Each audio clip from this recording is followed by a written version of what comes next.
Hi, this is Joe, and today I'll be reviewing the Arctic dual USB car charger. Let's take a look. Let's open it up. First thing I noticed about this is that it is incredibly tiny.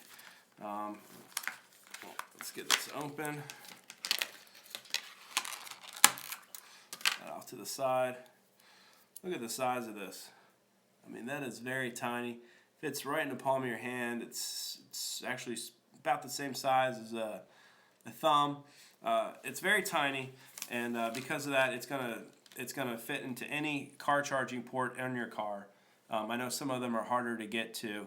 Now it does come with two ports. The first port is a 2.1 amp charging port.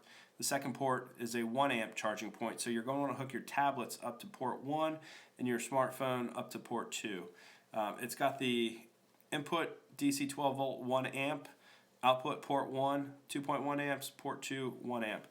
I want to show you this. If you look at the cover, I don't know if you can see that or not, it says it works with all these compatible types of devices. That's an iPad, a smartphone, a GPS, and a power bank. So this will actually charge a power bank, which is going to be power hungry. So, but that's good to know that it works with power banks.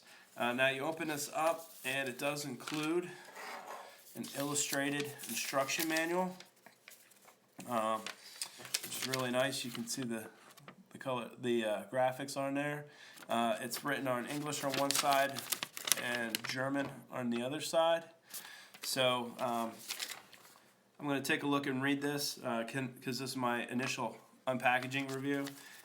One of the things I can tell right off the bat, yes, it's very small, it's very compact, but I don't see any LED lights or anything on this that would indicate that A, it's plugged in, it's properly seated into a car charger, or B, there's no lights here to let me know that a device is connected either to port 1 or port 2.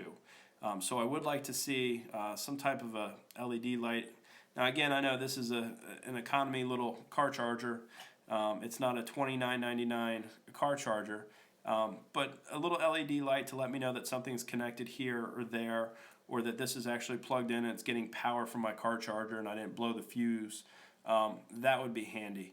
The other thing is I just see port 1 and port 2. I'd like this to be labeled somewhere that I can see that this is the 2.1 amp port and that this is the 1 amp port. Because if I just, I'm plugging stuff in, I might not know that I need to plug my iPad into port 1. It's got this stuff written here on the side, but you can't see that when it's plugged into the car charging port. Plus, this could easily, looks like it could get rubbed off after some, a couple months of use. Other than that, it's remarkably small. I like that the ports are universal. They work with all kinds of devices, both Apple and Droid devices. There's no port only for Apple charging. There's no port only for Droid charging. I just add some LED lights and indicate that this is the charge of the 2.1 amp port and that's the 1 amp port. So thanks for watching. See you next time.